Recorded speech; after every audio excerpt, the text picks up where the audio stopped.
brothers and sisters. Those who do not share our beliefs and convictions, they're not our brothers. So we end up by finding those who want harmony. You want harmony? Go to a church.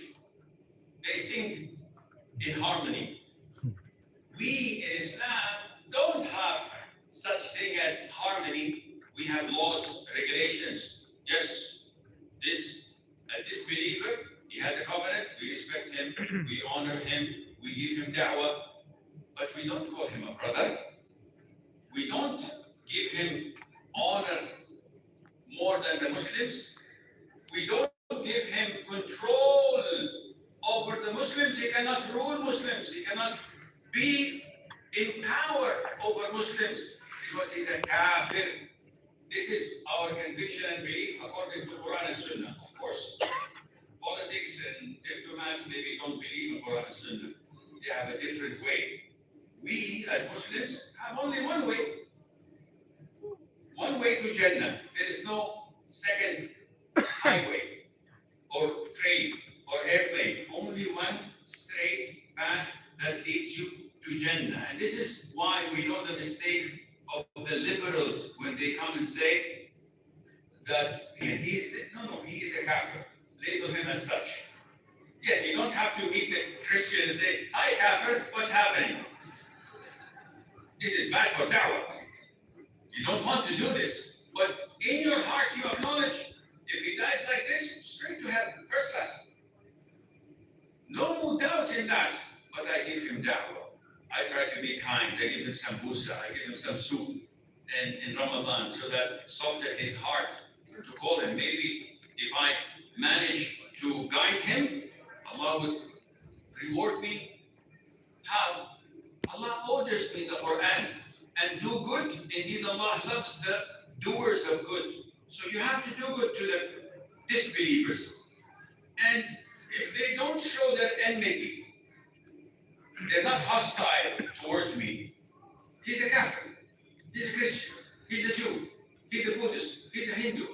But he does not show any hostility against my religion, against my Quran, against my Prophet. What should I do? Listen to what you should do. Allah says in the Quran, Allah does not forbid you from those who do not fight you because of religion and do not expel you from your homes from being righteous towards them. Allah does not forbid you from being righteous towards them and acting justly towards them. Indeed, Allah loves those who act justly.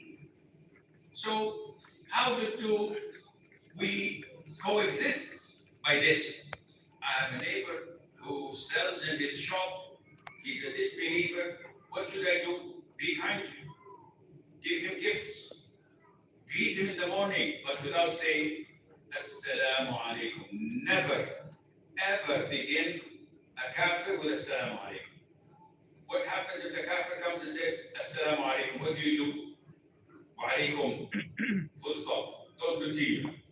This is the Islamic way of doing it. So, how did the Prophet ﷺ deal with disbelievers? How did he deal with kuffar? The Prophet would not leave any stone unturned when it comes to da'wah. So he used to use different methods and change these ways and methods, diversify them so that it would suit each and every individual. People differ. It's not one size that fits all. Some people, they're scientists. I speak to them with science, prove to them. Some people are more inclined to Sufism and things that are brought up by the heart. So I speak to them about Jannah and Nar, hell and fire, and teach them about. Some people are social. So I talk to them about the social system, man and wife and children, how we're supposed to deal with them. And they are shocked and amazed by the beauty of Islam. Some people are very technical. So you show them that this is the system in Islam, the Sharia. prescribed punishment, marriage system, divorce system, inheritance. When there is a crime, they say, whoa, this is Islam. So it's not one side. Visit them in their gathering places. Idol worshippers. This was in Mecca. So not because there are idols, I'm not going.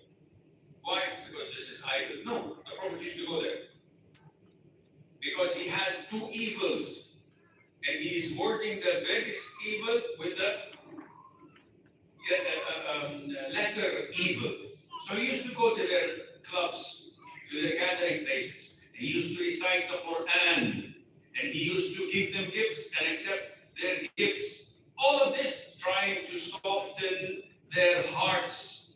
And this is found in the teachings of the Prophet ﷺ. He said to Ali,